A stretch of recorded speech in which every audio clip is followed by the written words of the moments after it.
Greetings comrades, Soviet Gaming here. Today we'll be talking about Soda Dungeon 2 and specifically about the things that you need to know as a new player, because those little things will make your beginner experience way more enjoyable. So the first thing, the fact that the game is multi-platform and you can play it on different devices and even different platforms.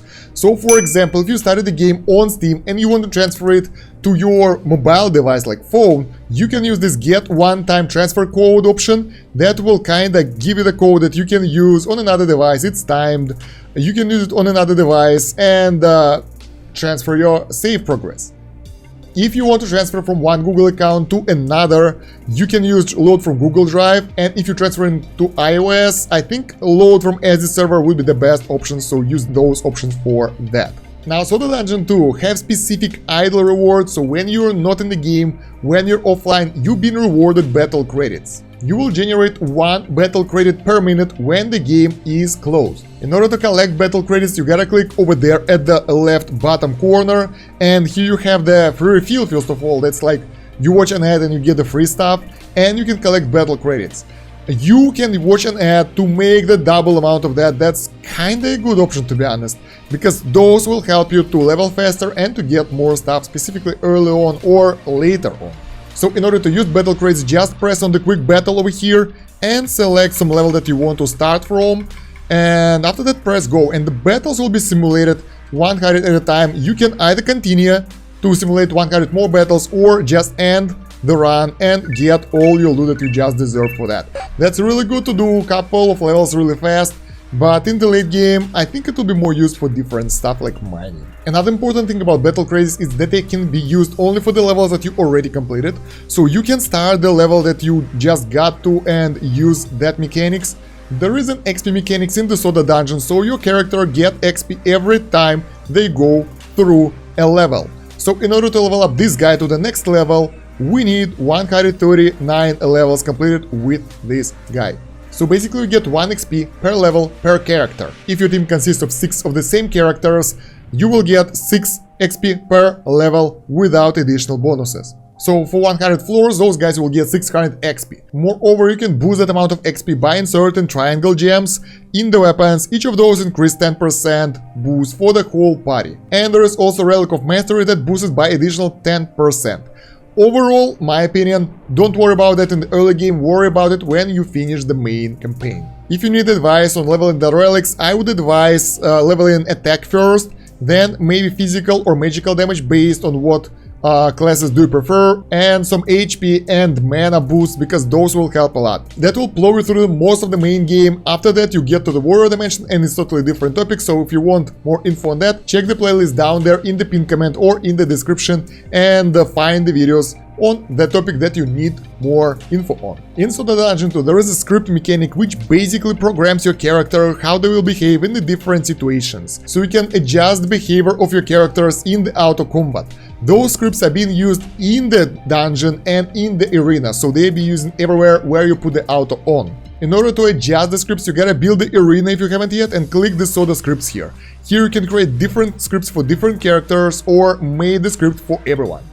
By the default script is being used, so you can edit it and take a look how the game behaves automatically by default. In order to apply the script that you created, you gotta click the blue book in the top area and go to your characters, select the character that you want to change the script for, and select the script that you want to apply over here under its portrait.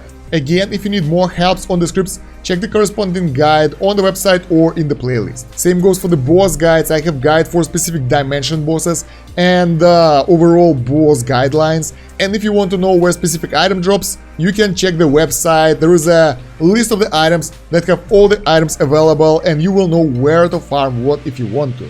Although I don't really recommend farming in the early game, because when you go from one dimension to another, your inventory resets. Since we're talking about arena, there are 2 types of fight, competitor and warrior. Both of those are kind of the same. You are fighting against AI opponents, so those are not humans. This is not a real PvP, don't worry about that if you're afraid of real PvP. It's just different difficulties. Basically, competitor is way easier because here the enemies are lower level and the rewards are lower as well. So this is for the early game when you just start out.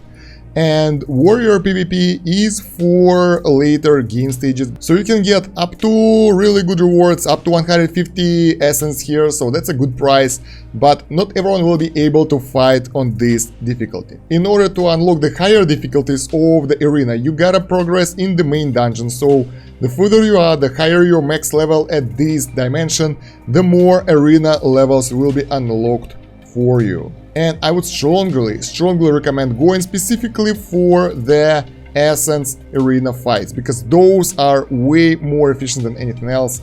Essence is life in this game. If you feel a little bit lost and don't know what to do and don't know if you're missing something or not, click on this top right corner thingy with the scrolls. There are quests here. As you can see, I haven't finished all of them yet, but yeah, you can see all your active quests that you haven't finished on this tab.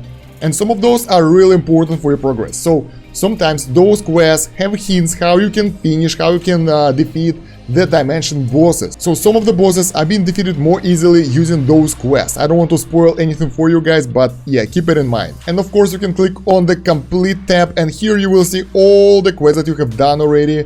And yeah, check if you finished them or not. Ideally, you want to finish all the quests that are available for you when they just arrive. But some of those aren't that important because rewards like money aren't that crazy good. Another common question is about the ruby to get the power forge.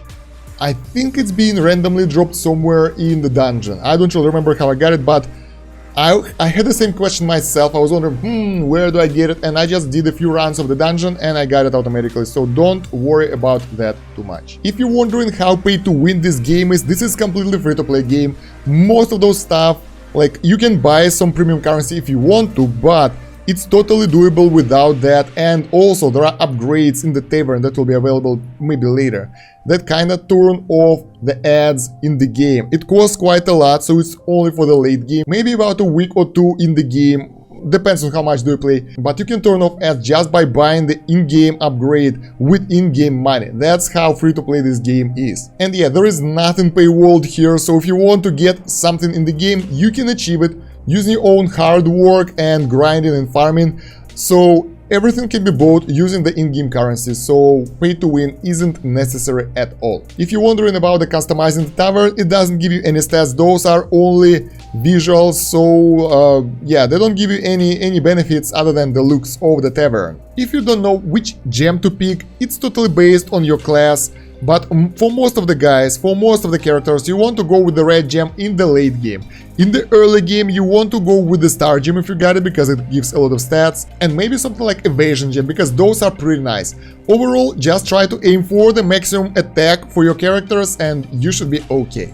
If you need help with the pets, I would suggest starting with the whale, which you just got at the very beginning when you build the pets building.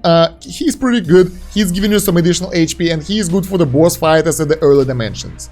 When you have some extra money, you want to buy the fairy pet, because she is giving you bonuses to the essence find, and it's a really good bonus. It's useful for the most of the game. Later on, you would like to change for the rock cliff guy, but it will be so much later that you will know it by that time.